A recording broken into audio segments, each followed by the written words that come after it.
Hello everyone, welcome or welcome back to my channel, Diana and the Book Hunt.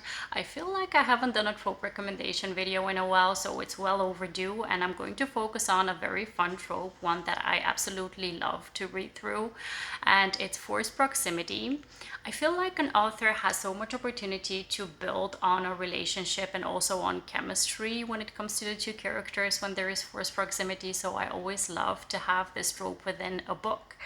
And the ones that I'm going to focus on are really reads that I've just recently read in the past couple of months. So it's going to be mostly, I think, newer releases.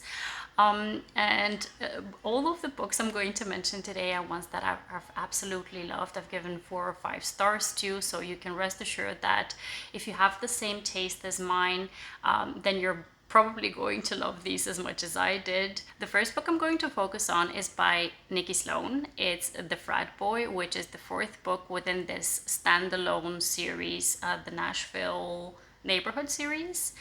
And I think this is the favorite, for me at least, out of the four. This one focuses on a guy who is in a fraternity and a girl who is in a sorority, and both of them are going to compete in this event that is kind of very competitive, and they get into it because they're rivals, and there is this very big kind of mishap that happens throughout this competition that leads them having a falling out and getting kicked out of their respective sorority and fraternity, meaning that they don't have a place to live. So both of them are in a very dire situation, both financially and really not having a place to live. They both respond to the same ad, not knowing of each other that they're responding for the same ad, and the ad involves them participating in adult entertainment films. So both of them go into this not knowing that the other person is going to be their counterpart, and also because they get accepted into this role, they're going to be living together in this house together with the other actors, and it's just such a fun setup because you get to see them interact within this house. You get to see them interact as adult entertainment actors. You get to see them in very interesting, compromising situations. There's a lot of steam within this book, obviously, but there's also just a lot of genuine enemies to lovers vibes. So if you're a fan of this trope, you're definitely going to love this one. I definitely did.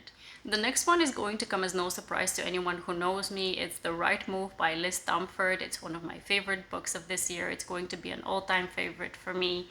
This book involves Ryan Shea, who is, actually I have to mention, this is part of the Windy City series by Tomforde. The first book focuses on Stevie, and then the second book focuses on Ryan, who is her brother, and Indy, who is her best friend. So what happens is Stevie sees that Indy is in a very dire situation, so she asks her brother Ryan to take her into his apartment because she has no place to live. This is where the forced proximity comes in. Ryan is a very famous basketball player in the NBA, and Indy is a flight attendant, and there's very much opposites attract within this book, but a lot of forced proximity because they live together in the same apartment, and she is very much like a messy kind of person in the apartment. He's a neat freak, and there's a lot of opposites attract vibes. Like I mentioned before, there's a fake dating situation going on within the story as well. There's a lot of romantic gestures, just small romantic gestures that make the story so worth it, and I definitely recommend this one. Next up, we have In the Weeds by B.K. Borison. This is the second book within the Love Light Farm series. You don't need to read the first one per se, but I definitely recommend that you do, because then you have a better understanding, at least of the male main character within the story, because he's the best friend, or actually the co-worker of the heroine of the first book. And there's a lot of interactions between them in the first book as well. In this book, we've got Beckett, and we've got, I think her name is Evie, if I'm not mistaken. She's a social media influencer, and he works at this Christmas tree farm. And it's a small town romance with a lot of forced proximity, because when Evie comes in to do kind of a feature Actually, no, she comes in for the feature the first time, but then she comes back the second time. There's nowhere where for her to stay. So there's no kind of way to stay in this small town where she definitely needs a break from her reality. So he offers his house up to her, and they have forced proximity because of that. This is a second chance romance because the two of them had a hookup, not knowing of each other that they're going to meet again in the future. So they had a hookup, they had a very meaningful connection during this hookup, but they didn't reach out to one another after it finished.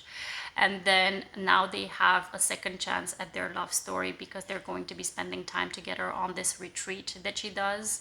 And he is kind of quiet, kind of grumpy, kind of he has a lot of anxiety because he doesn't know how to act around her, but he really likes her. So it's very much a push and pull for him of how to deal with her, because he definitely wants her around, but at the same time he's so anxious about it. So it's such an endearing story, and I definitely recommend it. Next up is Next of Kin by Hannah Bonam Young. This book has a very unique and interesting setting when it comes to the forced proximity. We've got two people who are in their 20s. We've got Warren, who he wants to have custody of his brother, who is a teenager and is deaf because of circumstances in the past. He wants to have custody of him. And then we've got Chloe, who also wants to have custody of her baby sister, who she's a newborn. She just recently got born. And her mother, she uses drugs, so she's not in a good place to take care of her. So Chloe wants custody of her baby sister. And the two of them are financially not so well off. So there is this CPS like social worker who proposes this new program where if the two of them share an apartment so that they can have a financial stability together, so they don't have to pay too much, then they can get custody of their respective siblings. So the two of them agree to that, so they need to live together, all four of them.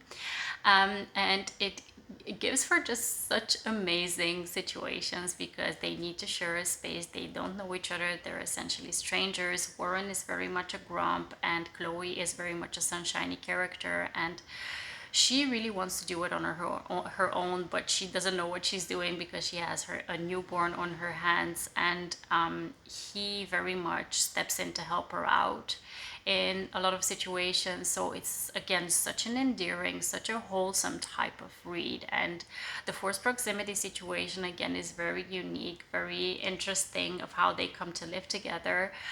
So yeah, I definitely recommend this one as well. The last full-length novel I'm going to talk about is Yours Truly by Abby Jimenez. I think that I'm going to be mentioning either Part of Your World or Yours Truly in any kind of recommendation video that I can, because I'm just so in love with the characters and the stories in both of these books.